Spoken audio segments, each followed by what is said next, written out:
This lesson has two separate pieces to it. They're both really important skill sets that I don't think you've seen before in Algebra 1. So this mostly is going to be new stuff in this lesson. It's all very important stuff, good skills to have related to polynomials, and it's not that bad after it all kind of fits together. So let's get to it. Our first skill of the lesson is on a topic called finite differences. And I'll show you what that means and how it works through a couple examples right here. On this first table, I have the linear equation 4x minus 9. They give me some x's right here, and they give me some y's as well. When you do this kind of problem, you're going to make sure that your x's are consistent. They need to go by the same amount. They can't be like skipping all over. This just goes by ones, which is cool, and that's all I really care about with the x's. So you just need to check to make sure the x's are consistent. What we're going to do now is look at the y's in this problem and see how those change. So my first y is a 3, and that goes to a 7 for my second y. That went up by 4, pretty obviously. 3 to 7 is up 4. And then if I look from 7 to 11, that also went up 4. 11 to 15 is up 4. 15 to 19 is up 4. So when I do this problem, hopefully it's not too surprising to you guys that we do have the same rate of change in our y's, which is the slope of our equation. Linear equations increase or decrease at the same rate, and that rate is your slope. So we have the same difference right here, and that shouldn't blow your minds too much. Let's move on and look at our second table.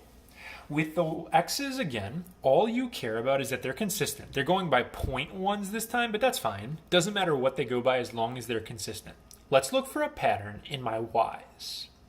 To go from a 4.88 to a 5.88, that is going up 1. 5.88 to 6.92 is up 1.04.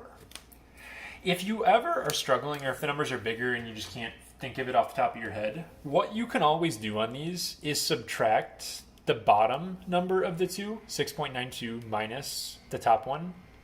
If you subtract those, it's a positive 1.04 for the difference. So you can always do bottom minus top, if they're harder ones that you can't do in your head. But the next number in this pattern here is going to be a 1.08, and then it goes up 1.12. And then this last one right here is 1.16. Now clearly this number right here isn't the same, which isn't surprising because our equation isn't linear like the first example. This is a quadratic equation, so the rate of change is going to change as you move along on your graph. But what I'm going to do is repeat this process with the numbers that I just wrote down right here in green. So to go from 1 to 1.04, that's going up by 0.04. This is going up by 0.04. This is up by 0.04, and this is up by 0.04 as well. So actually, it did match on the second time we did this process. Now, in a linear equation like number 1, that 4 meant something. That was my slope. This 0.04 doesn't mean anything that I can see just by looking at this equation right here, but it's a constant number, which is kind of what you're after when you do this style of problem. We're going to do one more, and then we'll actually talk about the pattern here. So, on my last problem, my x's are consistent. They're going by 2's, which is totally cool. So the x's are good to go. These are some bigger numbers, and I don't want to mess these up, because if you mess up even one of these numbers, it ruins the rest of the problem. So to be safe here, what I'm going to end up doing is take my bottom number, negative 204, minus my top number, negative 556. It looks like it's going up 352. And if you wanted to make sure, I could just do negative 556. And if I add 352, I get negative 204. So I went up by 352. Then I'm going from negative 204 to negative 28. And if I do the same sort of idea right here, this is going up 176. And this is going up 58. to go from here to here. Let me actually wait. Did I mess something up? I might have messed something up right here. Don't want to make this wrong after I go through the whole problem right here. So if I do negative 28 minus negative 204, no, I did. Okay, it's 176. Always a good idea to test yourself on these. And then I did the same thing with the next one. Negative 28 to 20 is up 48. So, okay. Especially when the numbers get bigger, don't try to be fancy like me and do it in your head. Just use a calculator and it will go better for you. Then this one right here is down 32. The next one, negative 76. I think that's negative 54. Negative 64. Mental math is not on point right now. And then on my last one, I gotta go down 48. All right, so that was kind of all over the place right here. I'm gonna look at these real fast though and make sure I have my signs right. That went up, that went up, that went up, but then it was down, down, down. So these are negative numbers right here. So that seems okay. Now I'm gonna repeat the process again, but I'm gonna do it on my green numbers here. And to go from 352 to 176, I'm going down by 176. Then I have 176 to 48. That's down 128. 48 to negative 32 is up, no, down 80. And then I have negative 32 to negative 64, which is down 32. And then I have negative 64 to 48, which is actually up 16. So my numbers are still not the same on this example, which means I am going to repeat the process again. I'm going to do it a third time, but now on my blue numbers here. This is going up 48. This is going up 48. This is going up 48. This is going up 48. So a little more painful on that problem and easy to make mistakes on the numbers, but the math behind it isn't so bad.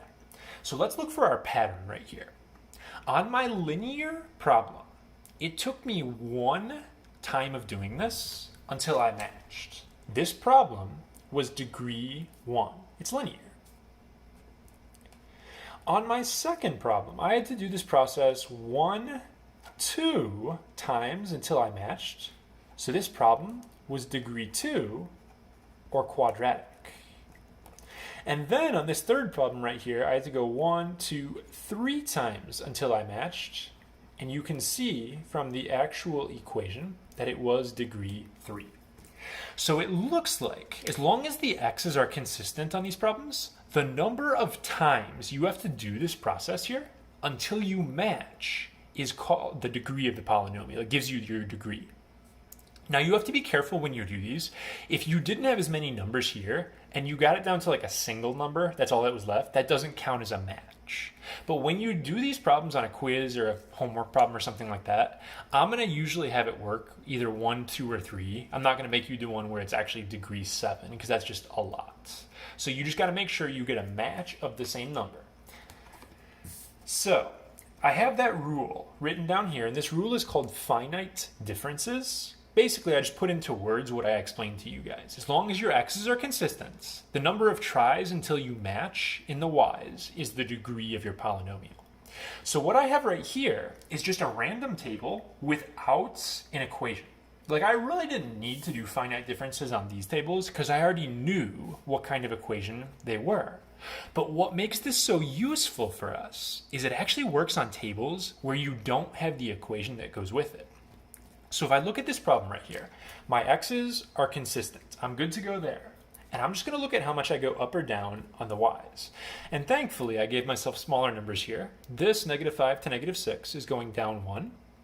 And then it's negative 6 to negative 5, which is up 1. Then we have up 3. Then we have up 5. Then we have up 7. So that didn't match, which means I'm going to do my process again and see if I match this time. And on the second try this one, you are actually going to get the same number right here. Since it worked on the second try, this problem has to be degree 2 which is quadratic. I can't tell you off the top of my head what the actual equation would be. What I could do is go to like stats and do a oops, that's not stat, and then go to like a quadrag number 5 right here, like we had talked about earlier on in the year, but I won't do that for this problem. They asked what degree it was, and it's degree 5. So this is our first skill of the lesson right here, and it's not so bad to use, but be very careful and go slowly, especially with negative numbers, because if you mess one number up, it does throw off the rest of the problem.